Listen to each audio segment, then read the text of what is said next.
Culés, ¿cómo estamos? He vuelto ya. বিশ্বকাপের লিগে ৫, Copa del রেতে ২ এবং স্প্যানিশ সুপার কাপে ২ গোল করেন তিনি। বার্সেলোনা নতুন মৌসুমে বার্সার লক্ষ্যও বড়। লা লিগার সাফল্যের ধারাবাহিকতার পাশাপাশি এবার তাদের চোখ ইউরোপের সর্বোচ্চ শিরোপায়। চ্যাম্পিয়ন্স লিগের ট্রফি বার্সেলোনার ঘরে এসেছিল সর্বশেষ ২০১৫ সালে। দীর্ঘ অপেক্ষার অবসান ঘটাতে হান্সি ফ্লিকের দলে অন্যতম ভরসা হতে পারেন ইয়ামাল।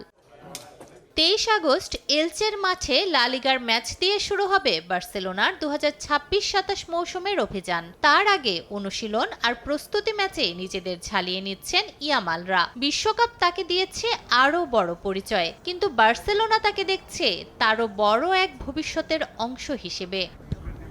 মাত্র ১৯ বছর বয়সেই ইউরোপ ও বিশ্ব দুই মঞ্চের শিরোপা এখন তার ঝুলিতে। এবার সেই বিশ্ব চ্যাম্পিয়নকে ঘিরেই নতুন স্বপ্ন বার্সেলোনার। লামিন ইয়ামাল ফিরেছেন, এবার তার পায়ে নতুন মৌসুমের নতুন গল্প।